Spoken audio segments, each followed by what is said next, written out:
يا أيها الذين آمنوا اتقوا الله وكونوا مع الصادقين. وقال تبارك وتعالى: وذروا ظاهر الإثم وباطنه إن الذين يكسبون الإثم سيجزون بما كانوا يقترفون.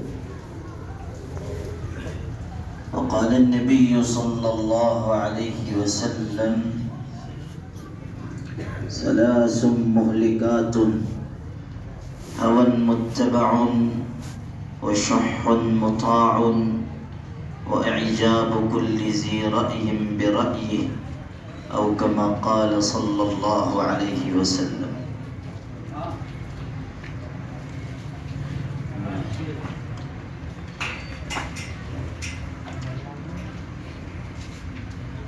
حضور اکرم صلی اللہ علیہ وسلم کے مبارک دور کے بعد مسلمانوں کے لیے عزت اور سربلندی کا ایک بہت ہی اہم موقع وہ موقع تھا جب کہ بیت المقدس فتح ہوا. بیت المقدس یعنی مسجد اقصی فلسطین.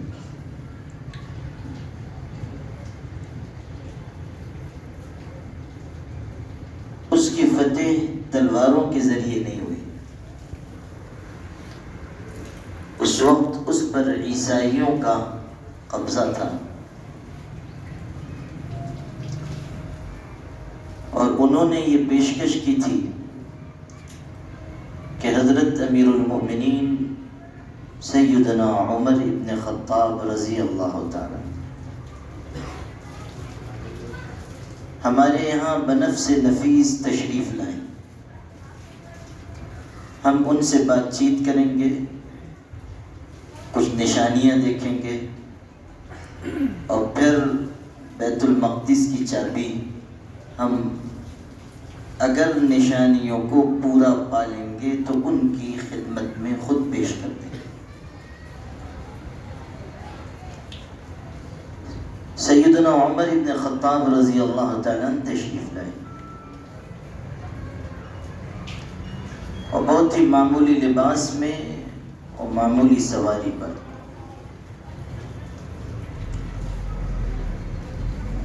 اس حقیقت کو ذہن میں رکھیے گا کہ جب انسان کا اندرون، اس کا باطن خوبصورت ہو جاتا ہے تو اسے اپنے ظاہر کو سنوارنے کی ضرورت نہیں پڑا کرتی.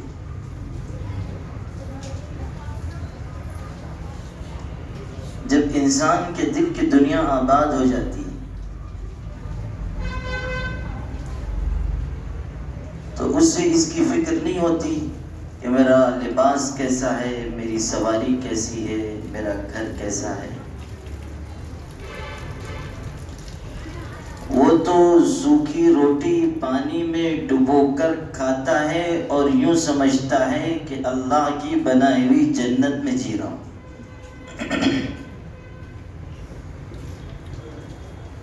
شیخ الاسلام ابن تیمیہ رحمۃ اللہ علیہ ایک خاص واقعے میں، جسے میں سنانا کبھی نہیں چاہتا ورنہ تفصیل ہوگی، ایک خاص واقعے میں قید کر دیا گیا تھا. مسلمان بادشاہ تھا لیکن اس نے شیخ الاسلام ابن تیمیہ کو، جو علم و عمل کے امام تھے، بہت اونچے شخص تھے، ان کو قید کر دیا.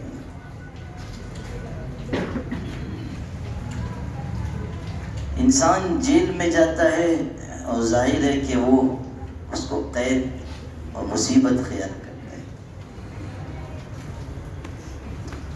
لیکن شیخ الاسلام ابن تیمیہ کے حالات میں، ان کی سیرت میں یہ بات لکھی ہے کہ وہ جیل میں تھے تو یہ ارشاد فرماتے تھے کہ ان بستانی و جنتی فی صدری اینما ذہبت فہما معی، کہ میرا باغ، میرا باغیچہ اور میری جنت تو میرے سینے میں ہے، میں جہاں جاؤں گا یہ میرا باغ سدا بہار رہے گا۔ قید میں تھے لیکن کہتے تھے، اور یہ بھی ارشاد فرمایا کہ انا قتلی شہادت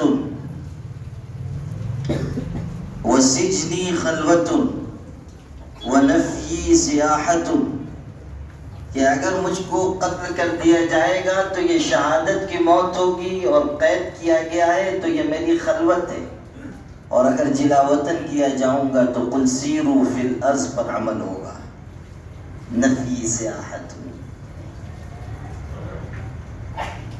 شاہ ولی اللہ محدث دہلوی رحمۃ اللہ علیہ جو ہمارے سروں کے تاج ہیں، وہ کبھی کبھی دہلی کی جامع مسجد میں تقریر کرتے ہوئے جوش میں آ کر ارشاد فرماتے تھے کہ ولی اللہ کے سینے میں وہ خزانہ ہے کہ مغلیہ بادشاہوں کے خزانے اس سے خالی ہے۔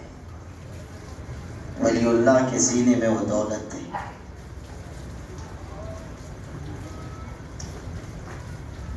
اللہ تعالیٰ سے جب محبت ہو جاتی ہے، دل کی دنیا آباد ہو جاتی ہے، تو پھر انسان کا ظاہر چاہے جیسا ہو، اسے اس کی کچھ زیادہ فکر نہیں ہوتا۔ اللہ اکبر۔ حضرت عمر ابن خطاب تشریف لے گئے،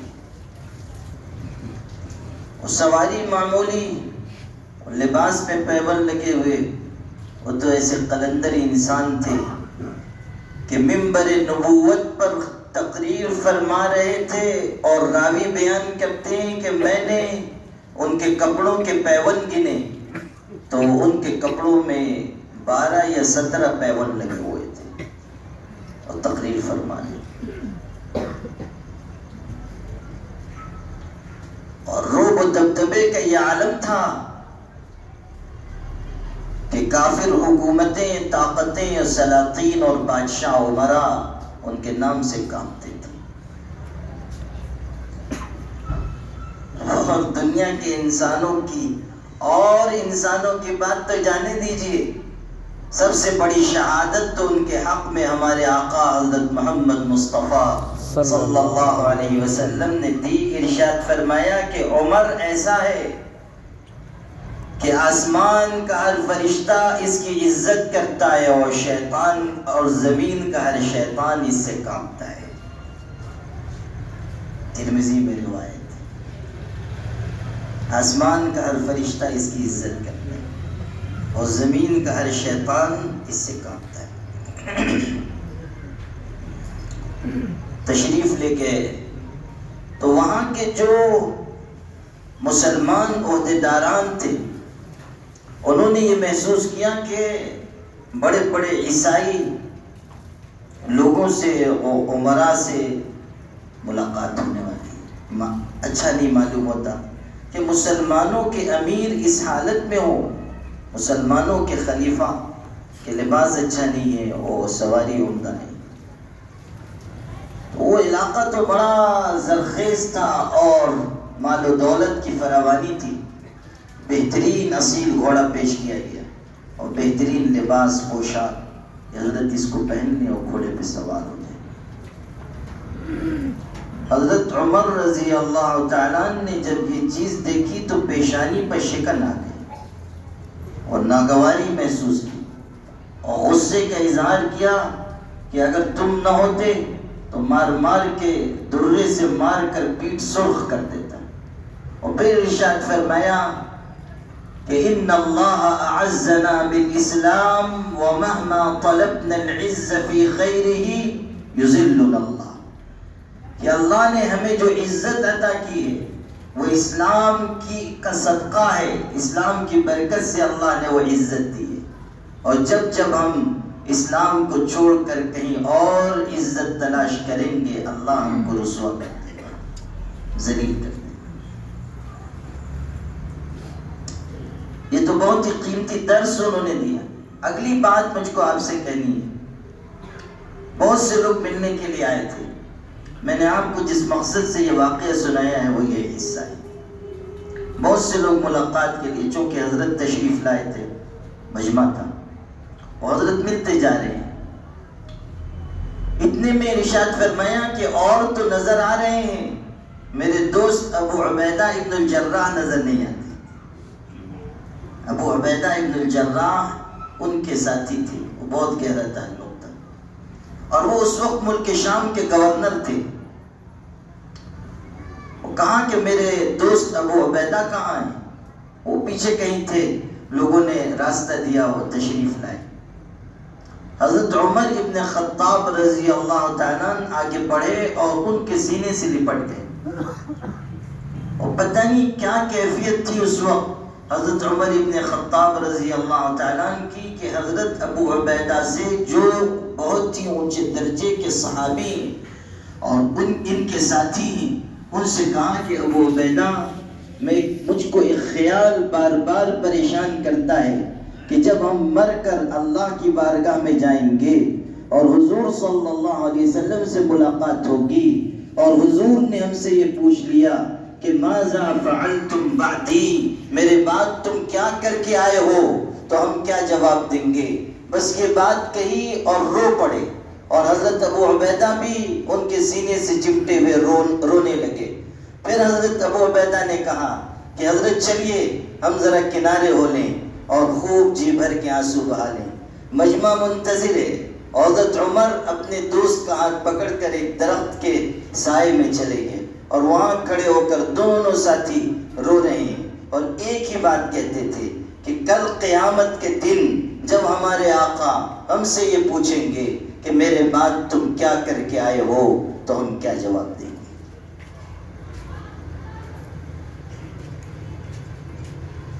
یہ بات میں نے حضرت عمر کی سیرت کے حوالے سے صرف اس لیے بیان کی کہ ہم بھی اس پر غور کر لیں کہ ہمیں بھی دنیا سے جانا ہے، اللہ کی بارگاہ میں حاضر ہونا ہے.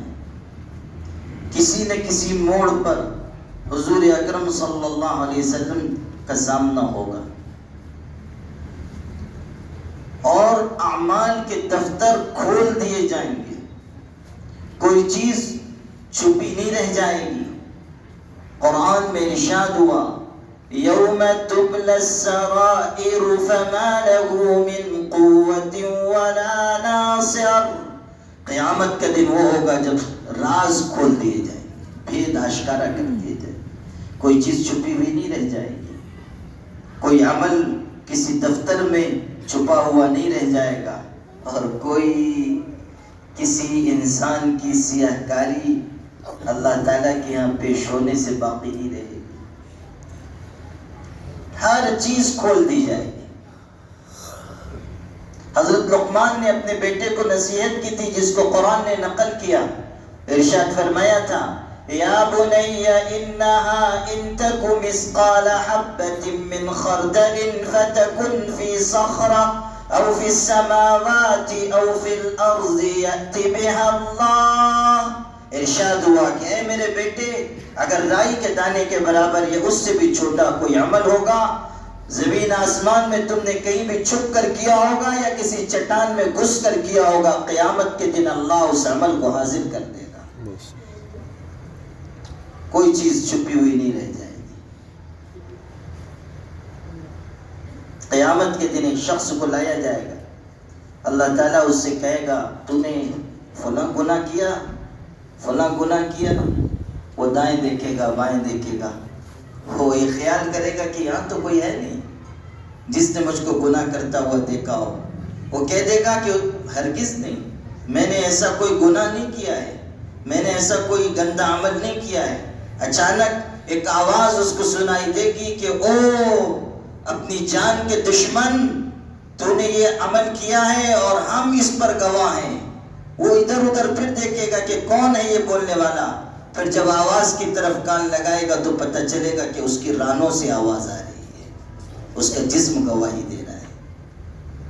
انسان کا جسم پکارے گا. اليوم نختم على افواههم وتكلمنا ايديهم وتشهد ارجلهم بما كانوا يعملون. ارشاد ہوا کہ آج منہ پر زبان پر مہر لگا دیں گے. قیامت کے دن زبان بند اور ہاتھوں سے اور پیروں سے گواہی دیں گے، اور وہ گواہی دیں گے کہ یہ برا عمل یہ انسان کر کے آیا ہے. حتى إذا ما جاءوها شهد عليهم سمعهم وأبصارهم وجلودهم بما كانوا يعملون. وقالوا لجلودهم لم شهدتم علينا قالوا أنطقنا الله الذي أنطق كل شيء. مسلمانوں، خدا کا قرآن پڑھو کہ وہ کیسے حقائق بیان کرتا ہے اور آنے والے دن کی کیسی منظر کشی کرتا ہے، اور بتاتا ہے کہ کیسے احوال قیامت میں انسان کو پیش آئیں گے. جب جہنم کے قریب انسانوں کو لایا جائے گا تو ان کی چمڑیاں، ان کے کان، ان کے جسم کے حصے وہ گواہی دیں گے اس کے اعمال کے بارے میں. تو وہ کہے گا اپنی چمڑیوں سے، اپنی جلد سے، قرآن کے الفاظ ہیں، چمڑیوں سے کہے گا تم نے میرے خلاف کیسے آج گواہی دی، تم نے میرے خلاف کیسے یہ بات کہی. مسلم شریف میں حدیث ہے کہ بندہ کہے گا بعدا لکن وسحقا فعنکن کنت انازل، کہ تمہارے لیے دوری ہو اور بربادی ہو، میں تمہارے لیے تو یہ سب کچھ کر رہا تھا اور تم نے میرے خلاف گواہی دی. تو چمڑیاں اور انسان کے جسم کے حصے کیا کہیں گے؟ انطقنا اللہ الذی انطق کل شیء. ہمیں اس اللہ نے بولنے کی طاقت دی جس نے ہر چیز کو بولنے کی قوت عطا کی ہے. اللہ کی قدرت ہے، ہمیں اللہ نے بولنے کی قوت دی. تو انسان کا جسم گواہی دے گا. انسان انکاری ہوگا کہ میں نے ایسا عمل نہیں کیا، ران پکارے گی کہ تو نے کیا ہے. وہ سارے اعمال کھول دیے جائیں گے.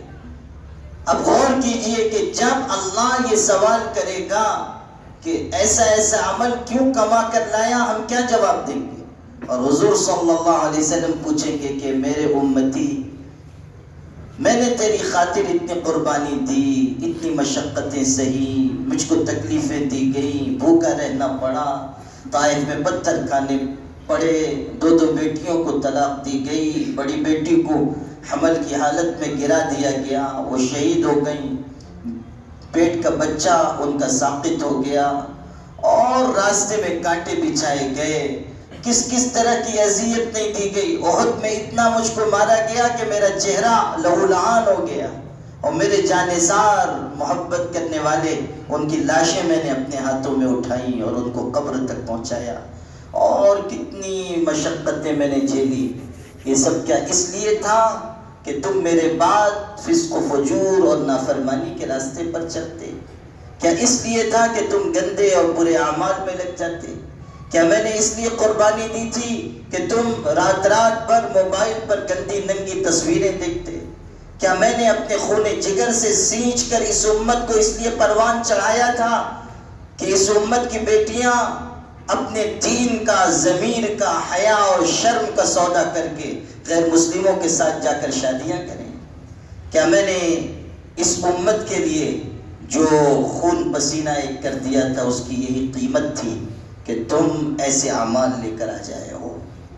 غور کیجئے کہ اس کا ہمارے پاس کیا جواب ہوگا. ہم قیامت کے دن اللہ اور اس کے پاک رسول کے سامنے کیا عذر پیش کر سکیں گے؟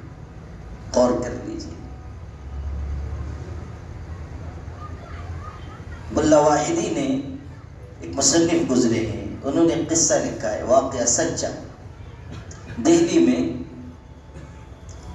جامع مسجد دہلی کی سیڑھیوں پر ایک فقیر بیٹھتا تھا. بہت سے فقیر ہوتے تھے، آج بھی ہوتے ہیں. یہ انگریزوں کے دور کا واقعہ ہے جب انگریزوں کا تسلط تھا. کوئی انگریز سمندر پار سے آیا اور جامع مسجد دہلی دیکھنے کے لیے بھی گیا، وہ تاریخی مقام ہے. وہاں گیا تو بہت سے فقیر بھی تھے، اس نے سب کو پیسے بھی دیے. جب واپس آیا اپنے ہوٹل پر تو اس کو یہ پتہ چلا کہ اس کا جو بٹوا تھا پاکٹ وہ کہیں گر گیا. اس میں کاغذات بھی تھے، پیسے بھی تھے. بہت پریشان ہوا. غور کیا تو اس کو یہ خیال آیا کہ میں نے پیسے فقیروں کو دینے کے لیے پاکٹ جیب میں سے نکالا تھا، شاید وہاں گر گیا. جامع مسجد کے پاس آیا اور وہاں آ کر تلاش کرنے لگا. ایک فقیر نے، بوڑھا سا تھا، اس نے دیکھا کہ یہ کچھ ڈھونڈ رہا ہے. وہ قریب گیا، کہا کچھ کھو گیا ہے؟ کہا کیا گم ہوا ہے؟ اس نے کہا کہ میرا پاکٹ گم ہوا ہے. اچھا کیسا تھا؟ ایسا تھا. اس نے اپنی پٹی ہوئی گدڑی میں ہاتھ ڈالا اور اس کا پاکٹ نکال کے دیا. کہا یہ تھا؟ کہا یہ. بہت خوش ہوا. اس نے کچھ انعام دینا چاہا. اس نے انعام نہیں لیا، کہا بس لے جاؤ.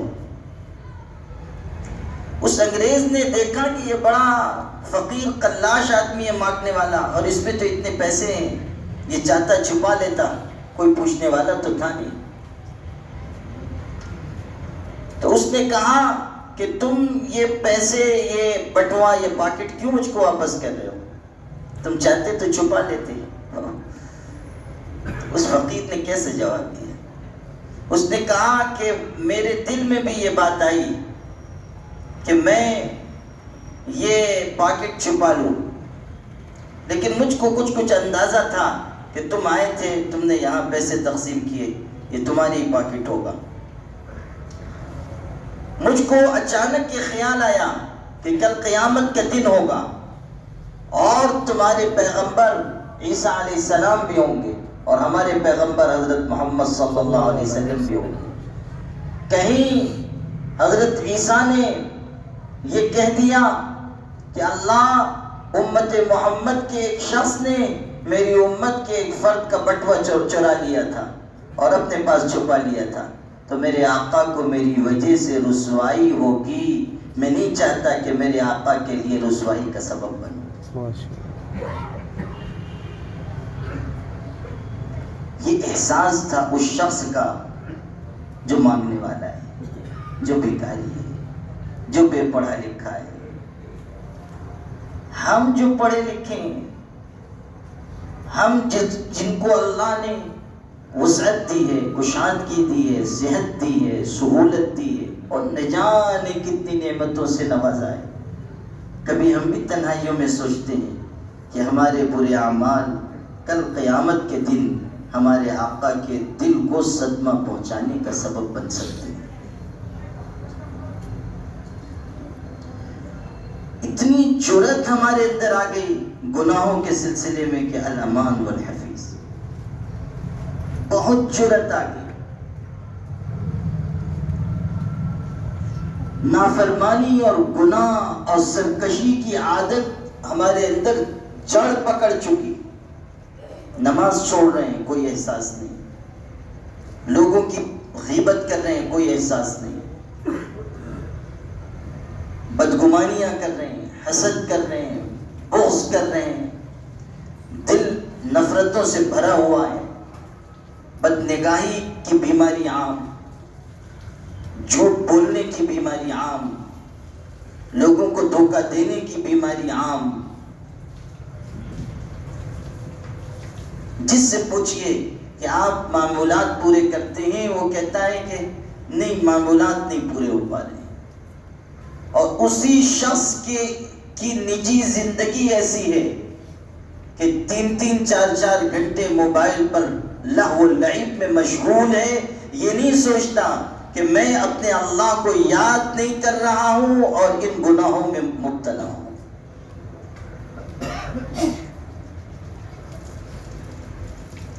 ذوق جو ہمارا ہونا چاہیے تھا اللہ کی یاد کا، اللہ کی محبت کا، اللہ تعالیٰ سے تعلق کا، وہ جیسے رخصت ہوتا جا رہا ہے. جو خوف ہونا چاہیے تھا کہ میرا اللہ مجھ کو دیکھ رہا ہے، میرے اللہ کی نگاہ مجھ پر ہے. قرآن کیوں بار بار اس حقیقت کو یاد دلاتا ہے؟ ان اللہ کان علیکم رقیبا. اللہ تمہاری نگرانی کر رہا ہے. کیوں احساس دلا رہا ہے قرآن؟ الم یعلم بان اللہ یری، کیا انسان نہیں جانتا کہ اللہ اس کو دیکھ رہا ہے؟ کیوں قرآن کہتا ہے الم یعلموا ان اللہ یعلم سرهم ونجواهم وان اللہ علام الغیوب؟ کیا انسانوں نے نہیں جانا کہ اللہ ان کی چھپی ہوئی چیزوں کو، ان کی سرگوشیوں تک کو جانتا ہے، اور اللہ تمام چھپی ہوئی باتوں کو جاننے والا ہے. کیوں قرآن یہ یاد دلا رہا ہے کہ تم چھپ چھپ کر جو منصوبے بناتے ہو، جو ارادے کرتے ہو، جو تدبیریں اختیار کرتے ہو، ان سب ارادوں کو، تدبیروں کو اللہ بخوبی جانتا ہے. جو چند لوگ مل کر سرکشی کرتے ہیں، اللہ تعالیٰ ان کے ساتھ ہے، اور وہ سن رہا ہے جو وہ کہہ رہے ہیں، اور دیکھ رہا ہے جو وہ کر رہے ہیں. ما يكون من نجوى ثلاثة إلا هو رابعهم ولا خمسة إلا هو سادسهم ولا أدنى من ذلك ولا أكثر إلا هو معهم أينما كانوا. ارشاد ہو رہا ہے 3 لوگ مل کر اگر بات چیت کرتے ہیں تو ان کا چوتھا اللہ ہوتا ہے، اور اگر 5 افراد مل کر بات چیت کرتے ہیں چپکے تو ان کا چھٹا اللہ ہے. اگر اس سے کم یا زیادہ جتنی بھی تعداد میں لوگ خفیہ مشورے کرتے ہیں، اللہ ان کے ساتھ ہیں، وہ جہاں کہیں ہوں، اینما کانو، جہاں بھی ہیں اللہ ان کے ساتھ ہے، اللہ ان کو دیکھ رہا ہے. یہ احساس اس لیے دلایا گیا تھا کہ ہر وقت انسان کی نگاہ میں یہ بات رہے کہ میرا اللہ مجھ کو دیکھ رہا ہے. اگر میں یہ برا عمل کروں گا، ہو سکتا ہے کہ اللہ اسی وقت مجھ پر آسمان سے بجلی گرا دے. اگر میں یہ گندا عمل کروں گا، ہو سکتا ہے کہ اللہ میرے اس چھپے ہوئے عمل کو لوگوں کے سامنے واضح کر دے، آشکارا کر دے، سب کو بتا دے کہ یہ برا عمل اس کی زندگی میں. ایک شخص تھا، اس نے ایک خاتون کو گناہ اور برائی کے لیے اکسایا، بدکاری کے لیے اکسایا. اس کے دل میں اللہ تعالیٰ کی محبت اور اس کے خوف کی رمق تھی. وہ عورت کسی درجے میں اللہ سے ڈرنے والی تھی. اس نے بہترین سبق سکھایا. جب اس مرد نے، اس آدمی نے اس کے ساتھ بدکاری کا ارادہ کیا اور یہ سمجھا کہ یہ عورت تیار ہو گئی ہے، تو اس نے کہا کہ سب دروازے بند کر دو. وہ اٹھ کر کھڑی ہوئی اور اس نے دروازے بند کر دیے. آواز دے کر اس نے اس مرد سے کہا کہ سب دروازے میں نے بند کر دیے مگر ایک دروازہ مجھ سے بند نہیں ہو رہا ہے. اس نے کہا کہ تم سے نہیں بند ہو رہا ہے تو ٹھہر جاؤ، میں طاقتور ہوں، میں بند کر دوں گا. چنانچہ وہ اٹھ کر آیا. اس نے کہا کہ کون سا دروازہ ہے بتاؤ. تو اس نے کہا اغلق باب السماء، آسمان کا دروازہ اگر بند کر سکتے ہو تو بند کر دو، آسمان کا دروازہ بند کرو. جو دروازے انسانوں نے بنائے ہیں ان کو بند کیا جا سکتا ہے، لیکن وہ دروازہ جو مخلوق اور خالق کے درمیان ہے، کائنات کے سارے انسان مل کر اسے بند نہیں کر سکتے.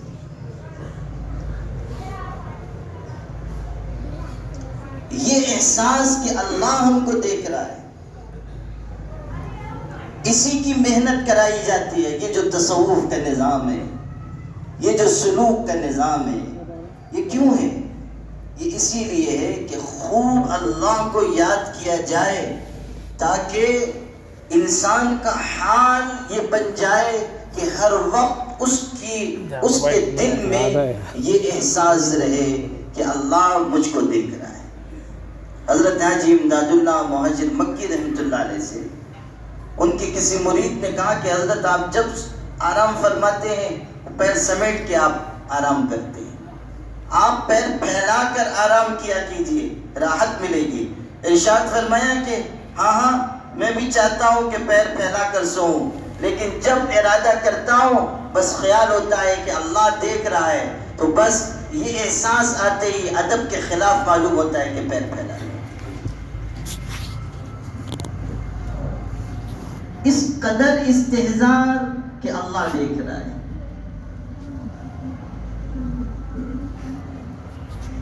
حضرت عبداللہ ابن عمر رضی اللہ عنہ جلیل القدر صحابی، حضرت عمر کے بیٹے، ایک مرتبہ تشریف لے گئے، مدینے سے باہر کے حصے میں تشریف لے جا رہے تھے، سخت گرمیوں کا زمانہ تھا، سخت گرمیوں کا،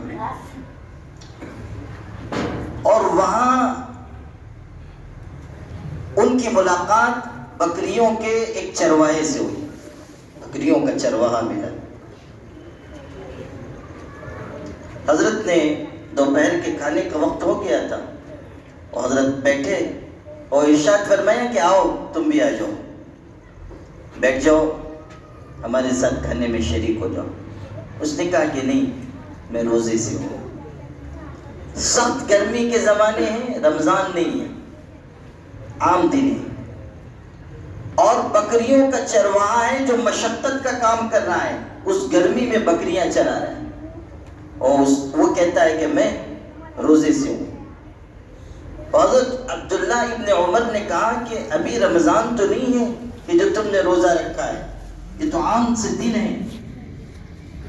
تو اس نے کتنا خوبصورت جواب دیا، اس نے کہا کہ میں اپنے خالی دنوں کو انعامات سے ان کو نوازے گا، ہم تصور نہیں کر سکتے کیا کیا اللہ تعالیٰ عطا کرے گا۔ اعددت لعبادی الصالحین ما لا عین رأت ولا اذن سمعت ولا خطر على قلب بشر۔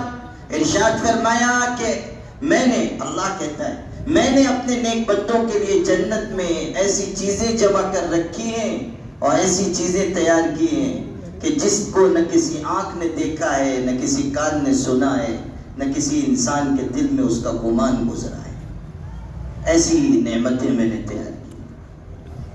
حضرت صہیب رضی اللہ عنہ سے نقل کیا گیا، حضور صلی اللہ علیہ وسلم نے ارشاد فرمایا جنت والوں کو جنت میں داخل کر دیا جائے گا، انعامات سے نوازا جائے گا، بہترین آسائشیں ان کو حاصل ہوں گی۔ اس کے بعد اللہ تعالیٰ کہے گا کچھ اور چاہتے ہو، کچھ اور مانگتے ہو؟ تو جنت والے کہیں گے اللہ اب ہم کیا چاہیں گے؟ الم تبیض وجوہنا الم تدخلنا الجنہ وتنجنا من النار، اللہ کیا تو نے ہمارے چہروں کو روشن نہیں کر دیا؟ کیا تو نے ہم کو جنت میں داخل نہیں کر دیا؟ کیا تو نے دوزخ سے بچا نہیں دیا؟ یہ بارش کی طرح نعمتیں ہم پر برس رہی ہیں، اب ہم کیا چاہیں گے؟ اور اس سے بڑھ کر کیا ہوگا؟ تو اللہ تعالیٰ فرمائے گا اس سے بڑی بھی ایک نعمت ہے جو اب میں تم کو عطا کروں گا۔ اس کے بعد اللہ تعالیٰ پردے ہٹا دے گا، حجابات ہٹا دے گا اور اپنا دیدار کرائے گا۔ حدیث کے الفاظ ہیں کہ اب یہ جو نعمت ملے گی اس کو پا کر بقیہ ساری نعمتوں کو جنتی بھول جائیں گے۔ اللہ کے دیدار کی لذت، یہ ان سے پوچھو جو چاہنے والے کہ یہ کیسی بہترین نعمت ہے، یہ دولت کیسی بڑی دولت ہے۔ اقبال نے کہا نا، یہ جنت مبارک رہے زاہدوں کو، یہ جنت مبارک رہے زاہدوں کو، میں تو آپ کا سامنا چاہتا ہوں، میں تو آپ کا سامنا چاہتا ہوں، تیرے عشق کی انتہا چاہتا ہوں۔ اقبال سے کسی نے پوچھا کہ عشق کی انتہا کیا ہے؟ انہوں نے کہا کوئی انتہا نہیں، یہ ایسی چیز ہے جس کی کوئی انتہا نہیں۔ تو اس نے کہا کہ پھر آپ نے یہ کیسے کہہ دیا کہ تیرے عشق کی انتہا چاہتا ہوں؟ جب آپ کہہ رہے ہیں کہ انتہا کوئی نہیں تو آپ نے کیسے کہا کہ تیرے عشق کی انتہا چاہتا ہوں؟ اقبال نے کہا اللہ کے بندے اگلا مصرع بھی تو پڑھ، میری سادگی دیکھ کیا چاہتا ہوں۔ یعنی ایسی چیز کہ جس کی انتہا نہیں ہے اس کی انتہا مانگ رہا ہوں، تیرے عشق کی انتہا چاہتا ہوں، میری سادگی دیکھ کیا چاہتا ہوں، یہ جنت مبارک رہے زاہدوں کو، میں تو آپ کا سامنا چاہتا ہوں۔ لا الہ الا اللہ، یہ ہے وہ چیز کہ جو جنت والوں کو عطا کی جائے گی، اور ایسی نعمت ہوگی کہ اس کے آگے اور ساری نعمتیں ہیچ ہوگی۔ تو کتنی نعمتیں جنت والوں کو دی جائیں گی اس کی تفصیل کا موقع نہیں، لیکن جو بات میں آپ کو سنا رہا تھا وہ یہ کہ جنت جنت والوں کو جب جنت میں داخل کیا جائے گا، انعامات سے نوازا جائے گا، تو ایک بات کہی جائے گی، وہ قرآن میں نقل کی گئی ہے سورہ حاقہ میں، کہا جائے گا کُلُوا وَاشْرَبُوا هَنِيئًا بِمَا أَسْلَفْتُمْ فِي الْأَيَّامِ الْخَالِيَةِ، جنت میں خوب فراغت سے مزے سے کھاؤ پیو ان اچھے اعمال کی وجہ سے جو تم نے خالی دنوں میں کر کے آگے بھیج دیے. بما اسلفتم فی الایام الخالیہ، خالدین. یہی اسی آیت کی طرف اس بکری کے چرواہے نے اشارہ کیا کہ میں اپنے خالی دنوں کو استعمال کر رہا ہوں اس آیت بما اسلفتم فی الایام الخالیہ. حضرت عبداللہ ابن عمر نے جب یہ بات سنی تو انہوں نے امتحان لینے کا ارادہ کیا، کہا کہ یہ بات تو بہت بڑی کر رہا ہے، لیکن ذرا جانچیں کہ اندر بھی کچھ ہے یا باہر ہی باہر ہے. اس لیے کہ کچھ لوگ ایسے ہوتے ہیں کہ جن کا سارا دین ان کی زبان پہ ہوتا ہے، سارا دین منہ کی زبان پر ہوتا ہے، اندر دین نہیں اترا، ظاہر بہت اچھا ہے اور باطن بہت ہی خراب ہے. چہرہ روشن، اندروں چنگیز سے تاریک تر. کہ چہرہ بہت روشن ہے، ماشاء اللہ پگڑی بھی 70 گز کی ہے، اور جبہ امامہ دیکھ کے لوگ سمجھیں کہ یہ تو حضرت جبریل کے سگے بھتیجے ہیں اور مسجد جنت سے تشریف لا رہے ہیں. اے بسا آدم، اے بسا ابلیس آدم روئے ہست. مولانا جلال الدین رومی کہتے ہیں مثنوی میں کہ بہت مرتبہ ایسا ہوتا ہے کہ ابلیس انسانی شکل میں ہوتا ہے، انسان کی شکل میں ہوتا ہے، او بڑا نورانی. اب اگر آپ نے یہ دیکھا کہ واہ واہ ان کا چہرہ تو ایسا منور ہے اور ان کا لباس ایسا پاکیزہ ہے اور باتیں ایسی دل کو موہ لینے والی ہے، چلیے انہی کے دست حق پرست پر بیعت ہو جاتے ہیں. تو آپ نے اگر اس کے ہاتھ میں ہاتھ دے دیا تو وہ سیدھا آپ کو لے جائے گا جہنم میں. انسان کے ظاہر کو نہ دیکھیے، اس کے اندرون کو جانچیے، اندرون کو، اندر کیا ہے. حضرت عمر رضی اللہ تعالیٰ کے سامنے کسی نے تعریف کی، فلاں بڑا اچھا آدمی. حضرت نے فرمایا کبھی اس کے ساتھ سفر کیا ہے؟ کہا نہیں. کہا قرض لیا ہے؟ نہیں. کچھ مالی معاملہ ہوا ہے؟ کہا نہیں. فرمایا ہرگز اس کے بارے میں رائے قائم نہ کرنا جب تک کہ ان میں سے کوئی کام نہ ہو جائے. یہ بنیاد نہیں ہے کہ کوئی ظاہری طریقے پر کیسا ہے، زبان کیسی ہے. بعض لوگ اتنی میٹھی زبان والے ہوتے ہیں کہ معلوم ہوتا ہے کہ زبان سے شہد ٹپک رہا ہے، لیکن ان کے دل بھیڑیوں کے دل جیسے ہوتے ہیں. السنتهم احلی من السکر وقلوبهم قلوب الذئاب. ان کی زبانیں شہد و شکر سے زیادہ میٹھی ہوتی ہیں اور ان کے دل بھیڑیوں کے دل ہوتے ہیں، بھیڑیوں کے دل ہوتے ہیں.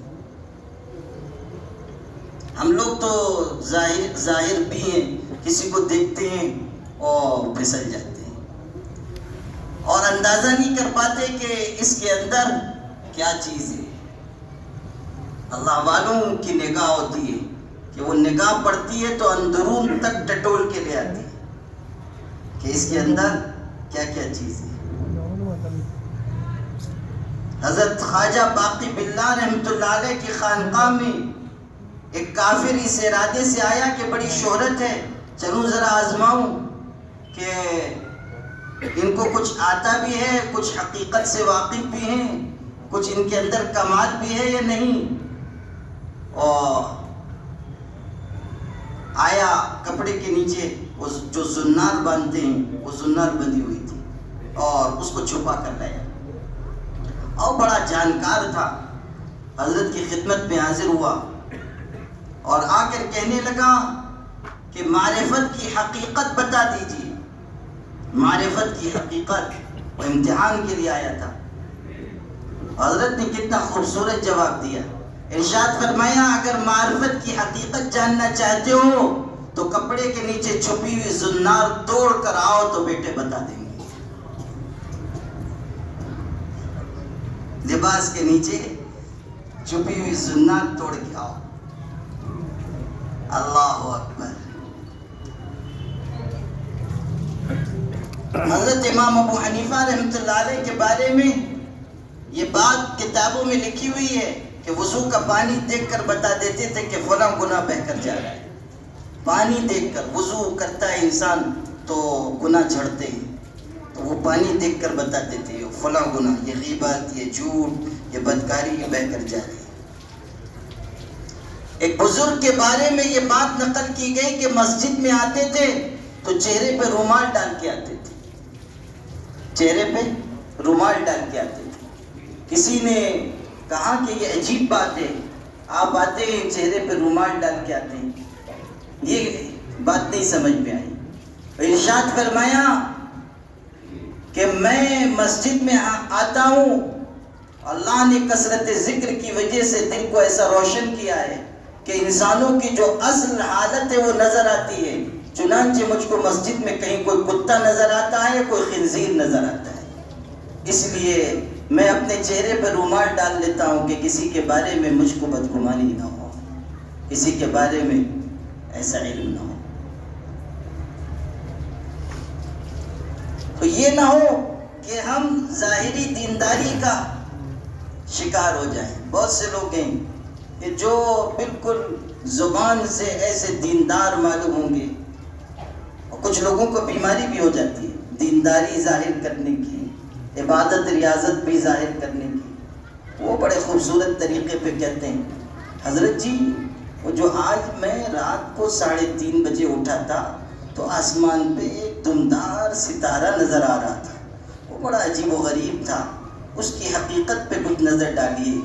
اب اس کی حقیقت مجھ سے سن لیجئے کہ یہ دمدار ستارے میں جو اس کی دم لٹکی ہوئی ہے یہ صرف اس لیے ہے کہ حضرت جی میں تہجد گزار ہوں، میں رات کو 3:30 بجے جاگ جاتا ہوں. بات سمجھ میں آئی کہ نہیں؟ یہ دمدار ستارہ جو ہے یہ ہماری تہجد گزاری کا اعلان ہے کہ ہم تہجد میں اٹھتے ہیں. حالانکہ نیکیوں کو تو چھپانا چاہیے. ہمارے مشائخ نے یہ لکھا ہے کہ انسان کمال اخلاص کو اس وقت پہنچے گا جب وہ اپنی نیکیوں کو بھی اسی طرح چھپانے لگے جیسے کہ وہ اپنے گناہوں کو چھپاتا ہے. نیکی پہ پردہ ڈالا ہے. اور ہم کیوں اظہار کریں کسی سے کہ ہم یہ کرتے ہیں، ہم وہ کرتے ہیں؟ دنیا کے لوگ ہمیں دیں گے کیا؟ دنیا کے پاس ہے کیا جو وہ ہم کو دے گی؟ یہ جو مال ہے، یہ زر ہے، یہ اسباب، یہ جائیدادیں، یہ زمینیں، یہ باغات، یہ کھیتیاں، اور کائنات کے سیم و زر کے زخارف اور انبار، قسم پاک پروردگار کی یا اللہ کی محبت کے ایک شمع کے مقابلے میں بھی مچھر کے پر سے زیادہ بے حقیقت ہے. اس کی کوئی حیثیت نہیں. دنیا اللہ کے خزانے کی سب سے گری پڑی چیز ہے، گری پڑی چیز. اور جو مال کا حریص ہو گیا اور جو دنیا اور اسباب دنیا کا لالچی ہوا وہ اللہ کی نگاہ سے گر گیا، اللہ کی نگاہ سے گر گیا. جو ہم ہائے دنیا کرتے رہتے ہیں یہ کام نہیں ہے. مشائخ نے تو یہاں تک لکھا ہے کہ دنیا جیفت و طالبها کلاب، یہ دنیا مردار ہے اور اس کے طلب کرنے والے کتے ہیں. دنیا مردار ہے، اس کو طلب کرنے والے کتے ہیں.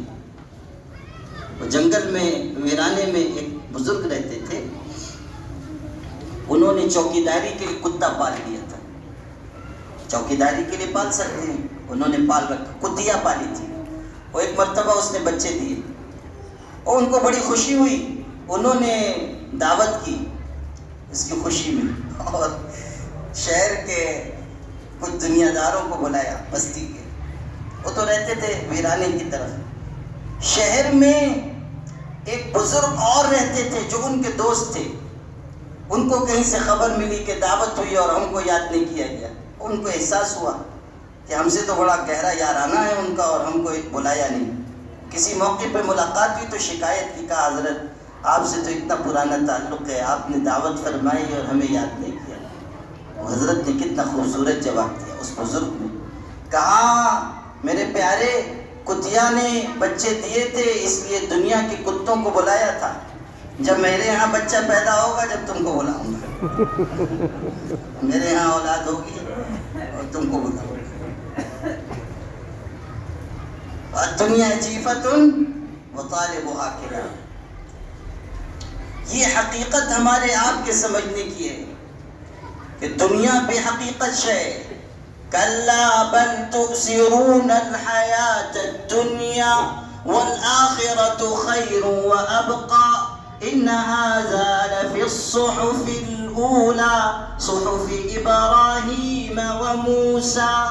ارشاد ہو رہا ہے دنیا کے انسانوں، تم دنیا کی زندگی کو ترجیح دیتے ہو، آخرت کے مقابلے میں اونچا سمجھتے ہو، حالانکہ آخرت باقی رہنے والی ہے اور زیادہ بہتر ہے۔ اور یہ بات صرف قرآن میں نہیں ہے، یہ پہلے کی آسمانی کتابوں میں بھی، ابراہیم و موسیٰ پر اترنے والی کتابوں میں بھی ہم نے اتاری تھی کہ دنیا بے حقیقت ہے اور آخرت باقی رہنے والی ہے۔ اور ہمارا اعلان ہے کہ دنیا فنا ہو جائے گی اور آخرت باقی رہے گی، دنیا ذلیل ہے اور آخرت عزیز ہے، اور دنیا ناپائیدار ہے اور آخرت پائیدار ہے، اور دنیا سے محبت کرنے والا وہ نقصان اٹھائے گا اور آخرت سے محبت کرنے والا وہ کامیاب ہو جائے گا۔ من احب دنیاہ اضر بآخرتہ ومن احب آخرتہ اضر بدنیاہ فآثروا ما یبقى علی ما یفنی۔ ہمارے آقا نے فرمایا جو دنیا سے محبت کرتا ہے وہ اپنی آخرت کا نقصان کر لیتا ہے،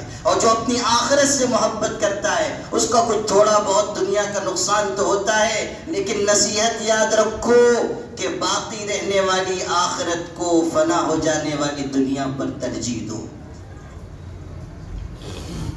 یہ دنیا کیا ہے؟ کھیل تماشا ہے، دھوکہ ہے۔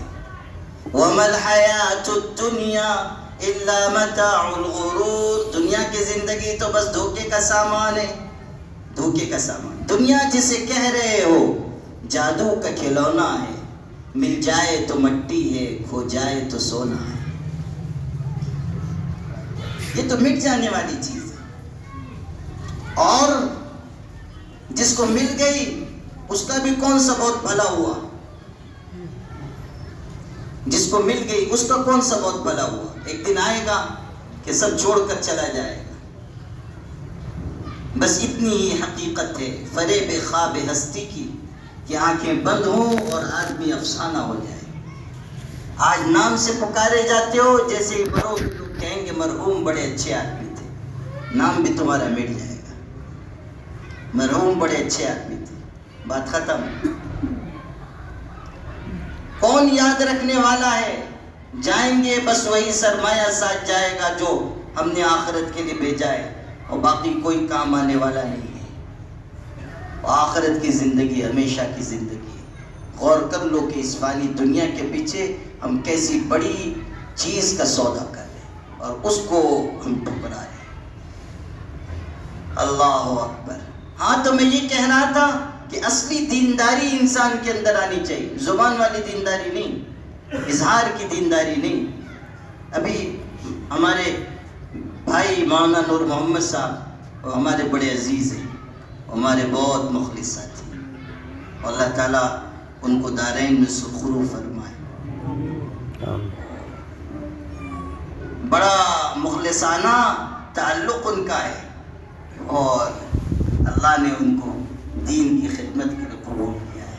خدا تعالیٰ ہمارے بھائی کی نظر بد سے حفاظت فرمائے، آمین۔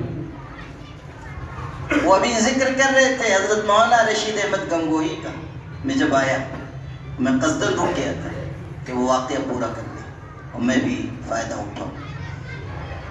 تو حضرت گنگوہی رحمۃ اللہ علیہ کا قصہ ابھی مجھ کو یاد آیا، یہ دینداری کے اظہار والا۔ حضرت کی خانقاہ میں کوئی صاحب آئے اور قیام ہو گیا مہمان خانے میں، خادم کھانا لے کے آیا، کھانا لے کے آیا تو انہوں نے بہت زور سے ڈانٹا، کہاں سے لائے ہو کھانا، پتہ نہیں حلال ہے کہ حرام ہے، مشتبہ ہے کیا ہے۔ ان کا نقطۂ نظر صرف اتنا تھا کہ حضرت تک خبر پہنچ جائے کہ ہماری خانقاہ میں حضرت جنید بغدادی کا سگا بھائی آیا ہوا ہے. بس یہ چاہتے تھے. بہت ہی کوئی محتاج شخص ہے. بس یہ چاہتے تھے کہ بہت ہی کوئی محتاج شخص آئے کہ جن کو خانقاہ کے کھانے کے بارے میں بھی تحقیق کر رہے ہیں کہ یہ صحیح ہے کہ وہ خادم تو بیچارہ پریشان ہو گیا کہ آج تک بہت سی مخلوقات اس خانقاہ میں آئی ہیں مگر ایسی مخلوق تو کبھی نہیں آئی کہ حضرت کے یہاں سے کھانا آیا ہے اور وہ کہتا ہے کہ پتہ نہیں یہ حلال ہے کہ حرام ہے. جا کے خادم نے حضرت سے کہا کھانا لے کے آؤ. کہا حضرت وہ ایسا ایسا کہہ رہے ہیں, کوئی مہمان آئے. حضرت نے فرمایا کھانا بس یہاں رکھو اور ان سے جا کر کہو کہ مہمان خانے کے بعد جو گولر کا درخت لگا ہوا ہے اس کے گولر بالکل حلال ہیں, وہی کھائیں اور پانی پئیں اور گزر بسر کریں. بہترین علاج ہے, بہترین علاج. جو اللہ والے ہوتے ہیں وہ بہت ٹھکانے سے علاج کرتے ہیں, بہت ٹھکانے سے. حضرت نے کہا بالکل حلال گولر, بالکل پاکیزہ حلال طیب, تو اس کو کھائیں گزر بسر کریں. دینداری اظہار کی چیز نہیں, دینداری ظاہر سے سمجھ میں آنے والی چیز بھی نہیں, دینداری تو دل کی چیز ہے. خیر میں آپ کو قصہ سنا رہا تھا. حضرت ابن عمر رضی اللہ عنہ نے چاہا کہ اس کا امتحان کریں, کہ کہہ تو رہا ہے کہ میں روزے سے ہوں, کہہ رہا ہے کہ میں خالی دلوں کو استعمال کر رہا ہوں, لیکن اندر پہ کچھ دین ہے.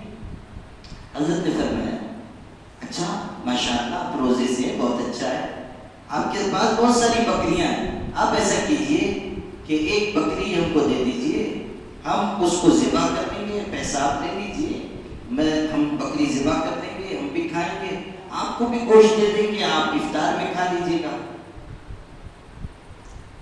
اس شخص نے, دیکھیے امتحان لیا جا رہا تھا, اب اس نے کہا کہ حضرت یہ بکریاں میری نہیں, میں مالک نہیں, میں بکریوں کا چرواہا ہوں, بکریوں کا مالک کوئی اور ہے, میں صرف مزدوری پر بکریاں چراتا ہوں بس, اس لیے میں بیچ نہیں سکتا.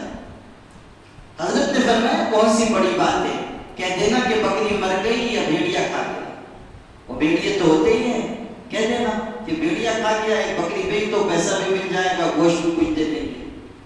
اب اس چرواہے نے اندر سے, چونکہ وہ دیندار تھا اور اللہ کا ڈر اندر تک اترا ہوا تھا, اس نے پلٹ کر جو جواب دیا وہ کتنا غیر معمولی جواب تھا. اس نے کہا کہ اگر میں نے اپنے مالک سے یہ کہا ان قلت لسیدی ان الشهد اکلها الذئب او مات فهو يصدقني فإني عنده صادق امین, کہ اگر میں اپنے آقا سے یہ کہوں گا, اپنے مالک سے, کہ بکری مر گئی یا بکری کو بھیڑیا کھا گیا, تو میرا مالک میری بات سچ جانے گا, اس لیے کہ وہ مجھ کو امانتدار اور سچا جانتا ہے. ولیکن این اللہ, لیکن آپ بتائیے کہ اللہ کہاں چلا گیا. یعنی میں یہ تو کہہ دوں گا اپنے آقا سے اور وہ مان بھی لے گا, لیکن اللہ جو دیکھ رہا ہے, جو اس خیانت کو جان رہا ہے, اللہ تو کل قیامت کے دن مجھ سے حساب لے گا. بس یہ جملہ سننا تھا, این اللہ, یہ ایمان و یقین سے لبریز, تقوی سے لبریز جملہ جو حضرت ابن عمر نے سنا, وہ ایسی کیفیت ان پر طاری ہوئی کہ وہ کہتے تھے کہ بکریوں کا ایک چرواہا کہتا ہے این اللہ این اللہ این اللہ این اللہ, بار بار دہراتے تھے کہ بکریوں کا چرانے والا کہتا ہے کہ این اللہ, اللہ کہاں گیا, اللہ کہاں گیا, اللہ کہاں گیا, اللہ کہاں گیا, تکرار کر رہے ہیں. پھر پوچھا اس سے تمہارا مالک کون ہے, وہیں سے واپس آئے مدینہ طیبہ, اس کے مالک کے پاس گئے, وہ تو خوش ہو گیا کہ صحابی جلیل تشریف لائے, کہا کہ میں تمہارے فلاں غلام کو خریدنا چاہتا ہوں. غلام کو خریدا, بکریاں خریدی, تشریف لے گئے اور جا کر فرمایا کہ میں تم کو خرید چکا اور بکریاں بھی خرید چکا, میں تم کو اللہ کے لیے آزاد کرتا ہوں, بکریاں سب تم کو تحفے میں دیتا ہوں. اللہ اللہ کے ڈر کا یہ انعام ظاہر ہوا۔ جو اللہ سے ڈرتا ہے خدا بے وہم و گمان روزی عطا کرتا ہے۔ وَمَن يَتَّقِ اللَّهَ يَجْعَل لَّهُ مَخْرَجًا وَيَرْزُقْهُ مِنْ حَيْثُ لَا يَحْتَسِبُ۔ جو اللہ سے ڈر کر زندگی گزارے گا اللہ تعالیٰ مشکل میں اس کے لیے آسانی پیدا کرے گا اور ایسی جگہ سے روزی دے گا وہ گمان نہیں کر سکتا، سوچ نہیں سکتا، اللہ ایسی جگہ سے روزی عطا کرے گا۔ ہمیں جو غلبہ حاصل ہوتا ہے، ہمیں جو ماضی میں اقتدار حاصل ہوا، ہمیں جو سربلندی حاصل ہوئی، ہمیں جو عروج حاصل ہوا، وہ ہماری تعداد کی وجہ سے نہیں، اسلحے کی وجہ سے نہیں، لشکروں کی وجہ سے نہیں، اللہ نے ہمیں جو غالب کیا تھا وہ ایمان و تقوی کی وجہ سے غالب کیا تھا، اور اس طرح غالب کیا کہ بکریوں کو چرانے والے قیصر و کسریٰ کے تخت سلطنت کے مالک بن گئے۔ اس طرح غالب کیا۔ جب کسریٰ فارس کی سلطنت فتح ہوئی تھی، وہ سپر پاور طاقت تھی، تو اس زمانے میں سپر پاور طاقتیں تھیں، ایک رومن امپائر اور ایک ایرانیوں کی بادشاہت۔ یہ دونوں روم کی بادشاہت اور ایران کی بادشاہت۔ حضور صلی اللہ علیہ وسلم نے ارشاد فرمایا تھا ایک وقت آئے گا کہ تم قیصر و کسریٰ کے خزانوں کے مالک بن جاؤ گے، قیصر و کسریٰ کے خزانوں کے مالک بن جاؤ گے، یہ ارشاد فرمایا تھا۔ حضرت عمر کے دور میں ایران فتح ہوا۔ وہ جو ایران کا بادشاہ تھا جو کسریٰ کہلاتا تھا، وہ اتنا بڑا تاج اپنے سر پہ پہنتا تھا کہ اس کو اٹھانے کے لیے بھی دو چار افراد کرتے تھے۔ وہ بہت بڑا تاج تھا اور اس میں قیمتی ہیرے جواہرات لگے ہوئے تھے، اور وہ زنجیروں، سونے کی زنجیروں سے لٹکایا جاتا تھا، اور اس میں یہ صرف سر ڈال کر بیٹھ جاتا تھا۔ اتنا بڑا تاج تھا۔ جب فتح ہوا ایران تو وہ جو اس کا تاج تھا وہ ایک غریب شخص کے ہاتھ لگا، اور وہ اس کو ٹاٹ میں ڈال کر، بڑے سے ٹاٹ میں ڈال کر لے کر آئے۔ وہ بیت المال کے جو ناظم تھے ان کو کہا کہ اس میں کسریٰ کا تاج ہے۔ وہ تو حیران ہو گیا، کسریٰ کا تاج کہاں؟ کسریٰ کا تاج کھول کر دیکھا، ہیرے جواہرات جگمگ جگمگ کر رہے ہیں، اور وہ انسان بالکل غریب ہونے سے معلوم ہو رہا ہے اور چہرہ ڈھانپ کر آیا ہے، پتہ بھی نہیں چل رہا ہے کون انسان ہے، چہرے سے لباس سے غریب معلوم ہوتا ہے۔ تو بیت المال کے ناظم نے امتحان لیتے ہوئے پوچھ لیا کہ یہ تم کو مل گیا تھا، تم چھپا لیتے، کسی نے دیکھا تو تھا نہیں، تمہاری سات پشتوں کے کام آتا۔ تو اس نے کتنا خوبصورت جواب دیا، کہا کہ یہ تاج جس کے سر پر تھا اس کے تو کام نہیں آیا، میرے تو قدموں میں ہے، میرے کیا کام آیا، میرے قدموں میں پڑا ہوا ہے، میرے کیا کام ہے۔ اس نے کہا کہ اپنے چہرے سے رومال ہٹا کر دکھاؤ کون ہو تم، تاکہ ہم جانیں کہ ہماری فوج میں کیسے کیسے مخلص لوگ ہیں۔ اور اس نے کہا کہ میں اپنے نام اعمال کو ریاکاری کے بوجھ سے بوجھل نہیں کرنا چاہتا، اور یہ کہہ کے واپس لوٹ کر چلا گیا۔ دنیا نے اس کا نام نہیں جانا، لیکن اس کی کردار کی خوشبو ہم تک پہنچی، اور ہمیں فخر ہے کہ ہم ان کی اولاد ہیں جنہوں نے کسریٰ جیسے بادشاہ کے تاج کو بھی ٹھوکر میں رکھا اور ساری دنیا کو بتا دیا کہ جب سے ہمیں ایمان کی دولت ملی ہے بادشاہوں کے تاج و تخت کی قیمت ہماری نگاہوں میں گر گئی ہے۔ یہ چیز میرے بھائیوں، اس حقیقت کو اچھی طرح سمجھو کہ جب ہمارے دل میں یہ احساس پیدا ہوگا کہ اللہ ہم کو دیکھ رہا ہے، تب ہماری زندگی صحیح راستے پر آئے گی۔ احساس کی دولت بہت بڑی دولت ہے، احساس کی دولت بہت بڑی دولت ہے۔ ہم غور کریں کہ ہم کس راستے پر جا رہے ہیں، کن کاموں میں لگے ہوئے ہیں، آخرت پہ اس کا انجام کیا ہوگا۔ آج جو گناہ کر رہے ہیں کل اللہ کے حضور میں جواب دہ ہونا ہوگا۔ احساس کی اس دولت کو بڑھائیے، احساس کی اس دولت کو آگے لے جائیے، تب بات بنے گی۔ اور اس حقیقت کو دل میں جگہ دینے کے لیے انسان کو محنت کرنی پڑے گی، گھر بیٹھے یہ چیز حاصل نہیں ہوگی۔ آپ یہ سوچیں کہ ہم گھر میں بیٹھے رہیں گے اطمینان سے اور تھوڑا ذکر اذکار کر لیں گے اور انشاءاللہ ہم اللہ کا استحضار پالیں گے، ایسے نہیں ہوگا۔ قربانی دیے بغیر کوئی نعمت میسر نہیں آتی، قربانی دیے بغیر کوئی نعمت میسر نہیں آتی۔ جو قربانی دے گا آگے بڑھے گا، جو قربانی دے گا اللہ اس کے لگائے ہوئے پودے کو تناور درخت بنا دے گا۔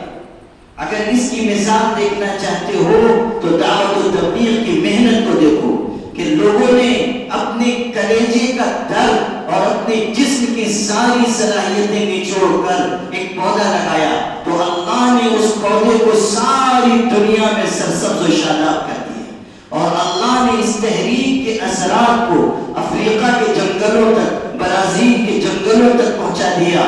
وہ لوگ جو مدت العمر شراب میں، نشے میں، بدکاری میں، غلاظتوں میں ڈوبے ہوئے تھے، دنیا کے انسانوں نے دیکھا کہ اسی تحریک کی بدولت خدا نے ان کو اس مقام تک پہنچایا کہ انہوں نے سجدے میں سر رکھ کر کہا کہ اللہ بارش برسا دے، تو خدا نے ان کے کہنے پر بارش برسا دی۔ خدا تعالیٰ نے ان کی التجا اور دعا کو رد نہیں فرمایا۔ محنت کے ذریعے انسان کو ترقی ملتی ہے۔ کتنی محنت اس نظام پر کی گئی، کتنی محنت اس نظام کو پروان چڑھانے کے لیے کی گئی۔ مولانا الیاس صاحب رحمۃ اللہ علیہ، خدا تعالیٰ ان کی تربت کو ٹھنڈا رکھے، ایک شخص تھا اور منحنی جسم کا، کمزور، یہ ہمارے مفتی نور الاسلام صاحب جیسے، وہ ویسے ہی کمزور تھے بیچارے، اور بالکل دبلے پتلے، اور بولنے میں لکنا، نہ مقرر تھے، نہ مصنف تھے، نہ کوئی بہت بڑی سماجی حیثیت کے مالک تھے، کچھ بھی تو نہیں تھا، لیکن ایک درد تھا، ایک سوز تھا، ایک گداز تھا، ایک فکر تھی، مجاہدات تھے، قربانیاں تھی، راتوں کے گرم آنسو تھے، دن میں آہیں اور تڑپنے کا مزاج تھا، راتوں کو اللہ کے آگے رو رہے ہیں اور دن میں چل رہے ہیں، پھر رہے ہیں، لوگوں کے غم میں کڑ رہے ہیں۔ اللہ نے ان کی تڑپ اور کڑھن کے ذریعے اس تحریک کو وہاں تک پہنچایا کہ لاکھوں لوگوں کے بچنے پر اثر انداز ہونے والے مقرروں سے وہ کام نہیں ہوا جو زبان کی لکنت رکھنے والے ایک کمزور انسان سے ہوا۔ قربانیاں تھی، راتوں کو ٹہلتے تھے پریشانی میں، فکر کی وجہ سے وہ شعر پڑھتے تھے، کسی کی شب وصل ہنس کر کٹے ہے، کسی کی شب ہجر رو کر کٹے ہے، میری شب بھی الہی عجیب شب ہے، نہ ہنس کر کٹے ہے نہ رو کر کٹے۔ درد تھا۔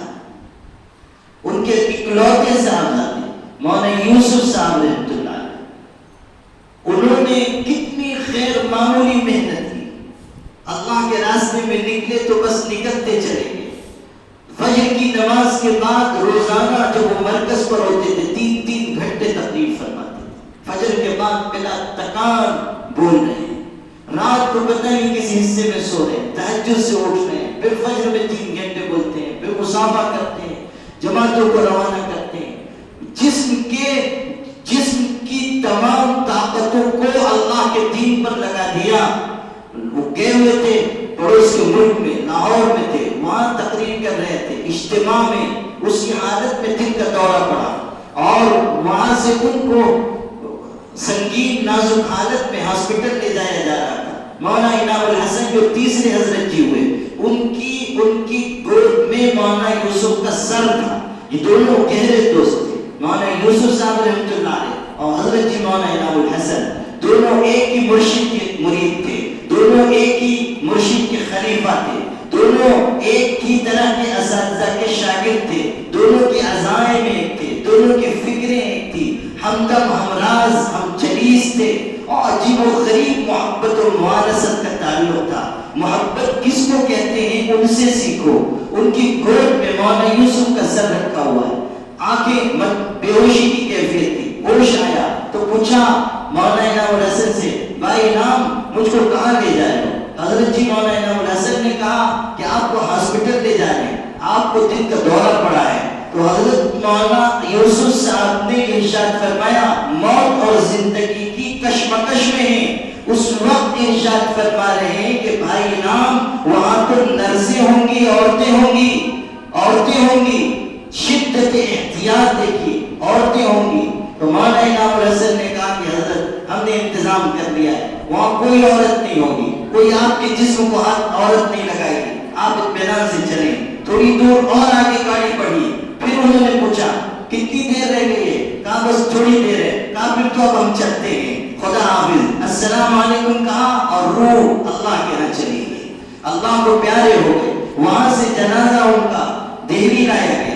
اس وقت ان کی والدہ حضرت جی مولانا الیاس صاحب کی اہلیہ محترمہ، بیوہ ان کی اس وقت حیات تھی، اکلوتا بیٹا ہے، فوت ہو گیا ہے، جنازہ لایا گیا ہے، اور بوڑھی ماں اپنے بیٹے کا آخری دیدار کرنے کے لیے آ رہی ہے۔ غور کر لیجیے، شوہر تو کب کے دنیا سے جا چکے، اب بیٹا بھی رخصت ہو گیا ہے۔ ایک ماں کے لیے کیسا سنگین وقت ہے، بڑھاپے میں ایسی کمزوری کی حالت میں یہ صدمہ جھیلنا پڑا۔ لاٹھی ٹیکتی ہوئی آئی اور اپنے بیٹے محمد یوسف کے چہرے سے کفن الٹا، پیشانی کو چوما اور کیا غضب کا جملہ کہا تھا، مسلمانوں اس کو دل پہ نقش کرو کہ ایک بوڑھی ماں اس عین صدمے کی حالت میں اپنے بیٹے محمد یوسف سے کہتی ہے کہ بیٹا یوسف اب جا اللہ کے ہاں جا کر آرام کر، تو نے زندگی میں تو آرام نہیں کیا، اب جا اللہ کے ہاں جا کر آرام کر۔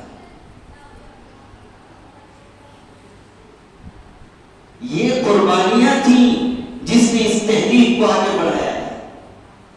یہ اللہ والے لوگ تھے جنہوں نے ذکر کر کے اپنے دل کو مجلہ کیا تھا، جنہوں نے اللہ اللہ کر کے اپنے دل کی دنیا کو آباد کیا تھا۔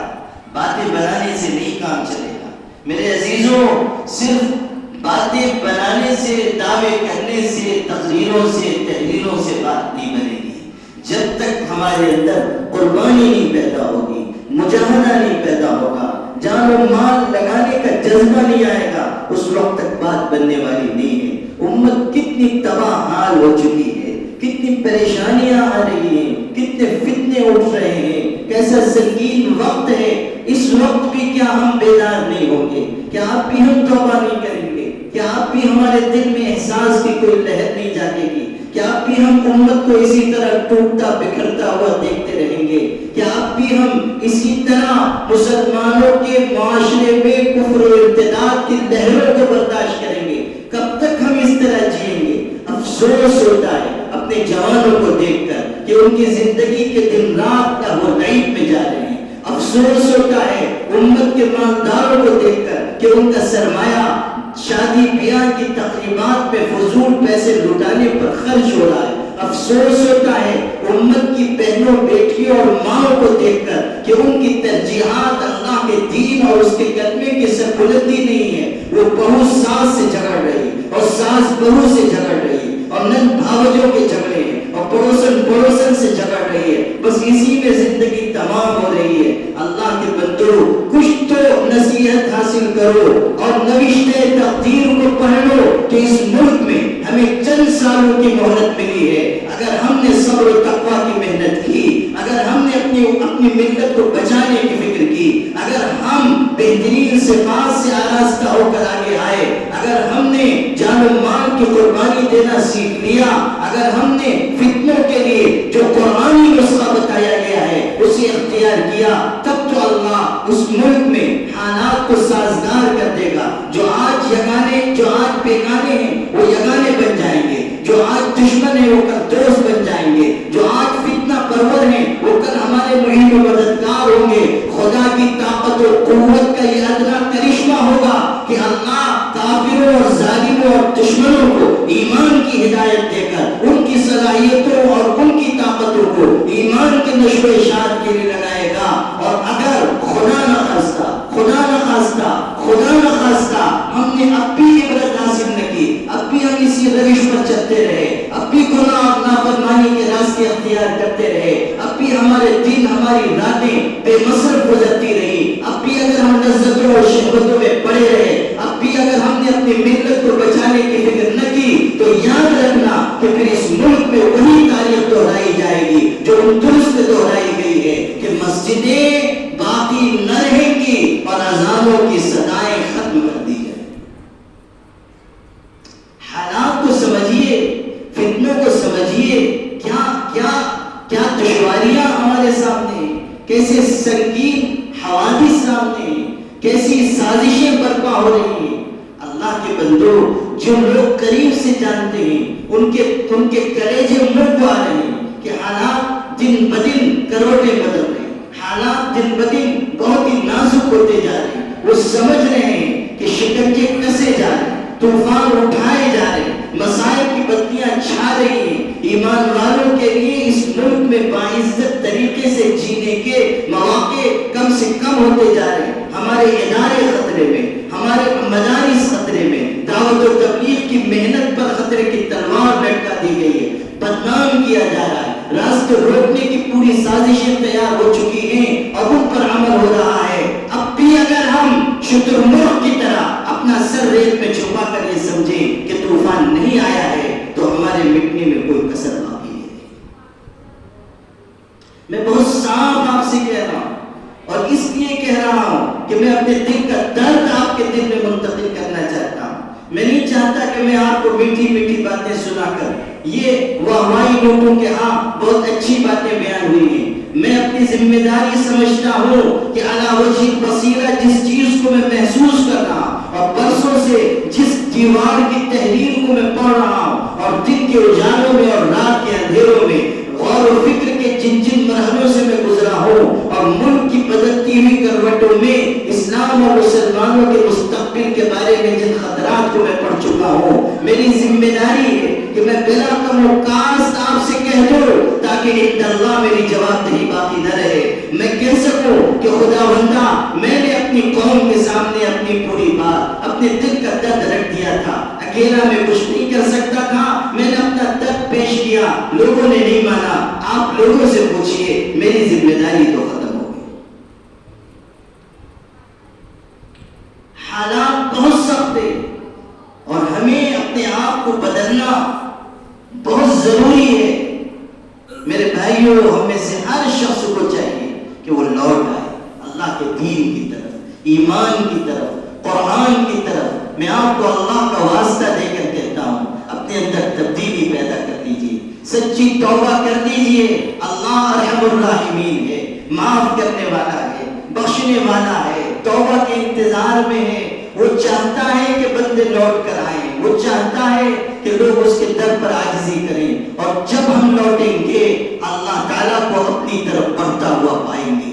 ارشاد ہوا ہے جو قدموں پر چل کر آئے گا، ایک بارش آئے گا، ہم اس کی طرف ایک ہاتھ جائیں گے، جو ایک ہاتھ آئے گا ہم اس کی طرف دو ہاتھ جائیں گے، جو چل کر آئے گا ہم اس کی طرف دوڑ کر جائیں گے۔ یہ اللہ کا ارشاد ہے، ہمارے محبوب صلی اللہ علیہ وسلم نے نقل فرمایا ہے، ہمارے آقا کا ارشاد ہے۔ اللہ تعالیٰ سے بڑھ کر معاف کرنے والا، توبہ قبول کرنے والا، بخشنے والا کوئی نہیں ہو سکتا۔ بخاری مسلم دونوں میں حدیث ہے، ایک شخص تھا گنہگار، بہت ہی بدکار، کبھی اس نے نیکی نہیں کی، مرتے دم اس نے وصیت کی، اپنے بچوں سے کہا کہ میں مر جاؤں گا، مجھ کو جلا دینا، میری راکھ سمندر میں بکھیر دینا، اس لیے کہ مجھے یہ اندیشہ ہے کہ اگر اللہ مجھ پر قابو پا گیا تو مجھ کو ایسی سزا دے گا کہ اس نے کسی کو ایسی سزا نہیں دی ہوگی، مجھ کو جلا کر راکھ بکھیر دینا میری وصیت ہے۔ مر گیا، اس کو جلایا گیا، راکھ بکھیر دی گئی۔ ہمارے آقا صلی اللہ علیہ وسلم فرما رہے، بخاری میں بھی مسلم میں بھی حضرت ابو ہریرہ سے روایت منقول ہے کہ اللہ تعالیٰ نے اس کی ہواؤں کو حکم دیا کہ اس کی راکھ کو جمع کرو، راکھ جمع کی گئی۔ اللہ تعالیٰ نے اس کو زندہ کر کے اپنے سامنے کھڑا کیا اور کہا کہ تو نے اپنے باپ کے لیے یہ وصیت کیسے کی تھی کہ تجھ کو جلا دیا جائے، تو نے یہ وصیت کیسے کی تھی کہ تیری راکھ کو بکھیر دیا جائے۔ وہ بندہ کہے گا اللہ میں نے اگر اگر یہ وصیت کی کہ مجھ کو جلایا جائے اور رات میں کھیلی جائے تو صرف اس لیے کہ مجھ کو تجھ سے ڈر تھا، تیرے خوف کی وجہ سے میں نے یہ عمل کیا ہے، اور تو اچھی طرح جانتا ہے کہ تیری خشیت کے علاوہ کوئی دوسری چیز نہیں تھی، اللہ تجھ سے ڈر کر میں نے کیا جو کچھ کیا، بس پاک پروردگار کی رحمت جوش میں آئے گی اور کہا جائے گا تو نے ڈر کر یہ عمل کیا ہے، جا مجھ سے ڈرنے والا محروم نہیں ہے، ہم نے تجھ کو معاف کر دیا۔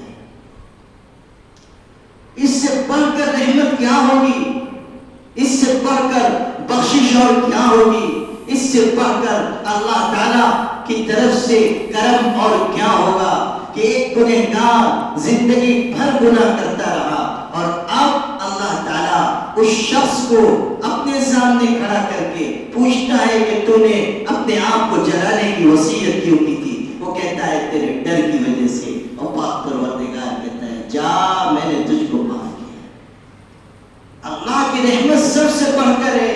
قرآن میں کہا قُلْ يَا عِبَادِيَ الَّذِينَ أَسْرَفُوا عَلَىٰ أَنفُسِهِمْ لَا تَقْنَطُوا مِنْ رَحْمَةِ اللَّهِ إِنَّ اللَّهَ يَغْفِرُ الذُّنُوبَ جَمِيعًا إِنَّهُ هُوَ الْغَفُورُ الرَّحِيمُ۔ ارشاد ہوا اے میرے پیغمبر کہہ دیجئے کہ اے میرے وہ بندوں جنہوں نے اپنے آپ پر ظلم کیا، گناہ کیا، اللہ کی رحمت سے مایوس نہ ہو جانا، اللہ سارے گناہوں کو معاف کر دے گا، وہ بہت بخشنے والا ہے، رحم کرنے والا۔ تمام مفسرین لکھتے ہیں ساری تفسیروں میں یہ بات ہے کہ ارجع آیت فی القرآن، ہذہ الآیہ پورے قرآن میں 30 پاروں میں 114 سورتوں میں 540 رکوعات میں 7 منزلوں کے قرآن میں 6666 قرآن کی آیتوں میں اگر سب سے زیادہ امید دلانے والی کوئی آیت ہے تو وہ یہ آیت ہے جس میں یہ کہا گیا کہ لا تقنطوا من رحمت اللہ، اللہ کی رحمت سے مایوس نہ ہونا، اللہ سب گناہوں کو معاف کر دے گا، وہ بخشنے والا ہے، رحم کرنے والا ہے۔ ابن مسعود رضی اللہ عنہ مسجد میں تشریف لائے، دیکھا ایک واعظ واعظ کہہ رہا ہے، جہنم سے ڈرا رہا ہے، جہنم کے طوق و سلاسل کا ذکر کر رہا ہے، زنجیروں کا ذکر کر رہا ہے۔ حضرت قریب آئے، اس کے سر کے پاس کھڑے ہوئے، تھوڑی دیر سنا، اس کے بعد ارشاد فرمایا کیوں اللہ کی رحمت سے نا امید کرتا ہے؟ خدا کی رحمت کیا اتنی مختصر ہے کہ تو یہ بیان کر رہا ہے؟ یہ بیان کر کہ اللہ نے قرآن میں کہا ہے لا تقنطوا من رحمت اللہ، کہ خدا کی رحمت سے مایوس نہ ہو جاؤ۔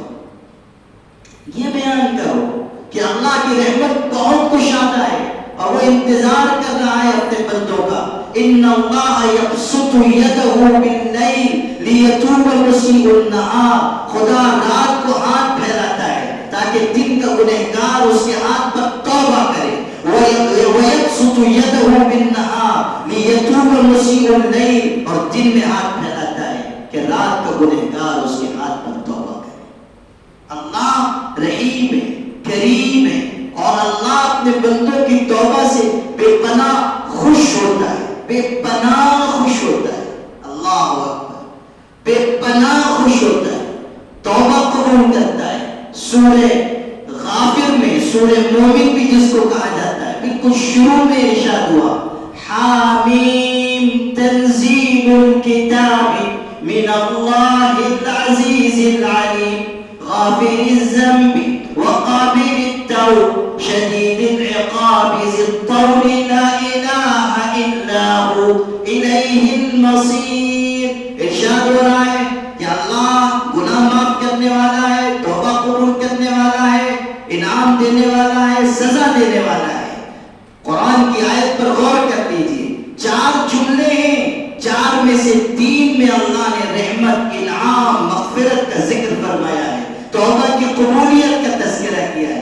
صرف ایک جملہ ہے جس میں سزا کا ذکر ہے کہ شدید العقاب، سخت سزا دینے والا ہے۔ رحمت اللہ تعالیٰ بیان کر رہا ہے۔ رحمت، حضرت عمر بن خطاب رضی اللہ عنہ تشریف رکھتے تھے، ایک بہت بہادر شخص تھا، شامی انسان تھا، بہت جنگجو بہادر، وہ حضرت اس کو پسند کرتے تھے اس کی بہادری کی وجہ سے۔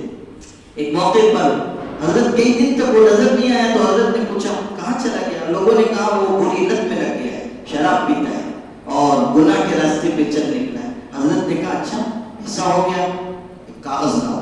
حضرت نے خط لکھا، اس کے نام خط لکھا اور اس میں اوپر لکھا اللہ کی طرف رجوع کرو، اور آیتیں لکھی غافر الذنب وقابل التوب شدید العقاب ذی الطول لا الہ الا ہو الیہ المصیر. خط مکمل کیا، ساتھیوں سے کہا اللہ سے دعا مانگو کہ اللہ ہمارے بھائی کو توفیق و سعادت عطا فرمائے. خط بھیج دیا، خط پہنچا.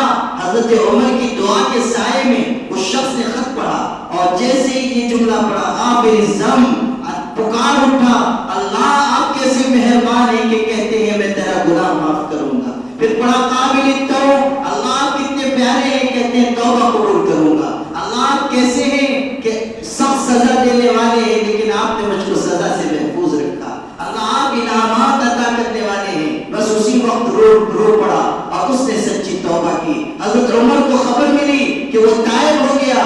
ارشاد فرمایا اپنے بھائیوں کے ساتھ نرمی کا معاملہ کیا کرو، ان کے خلاف شیطان کے مددگار نہ بنو.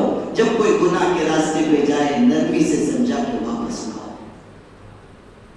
غافر الذنب، گناہ معاف کرنے والا ہے، توبہ قبول کرنے والا ہے. صرف توبہ قبول نہیں کرتا، توبہ کرنے والے سے بے پناہ خوش ہوتا ہے. حدیث پاک میں ایک تمثیل بیان ہوئی کہ تم یوں سمجھو ایک انسان صحرا بیابان میں سفر کر رہا ہے اور اس کا کھانا پانی اونٹ پر لدا ہوا ہے، اکیلا سفر کر رہا ہے، صحرا بیابان میں جا رہا ہے. اچانک اس کا اونٹ بھاگ جاتا ہے، کھانا پینا بھی گیا، اونٹ بھی غائب ہو گیا.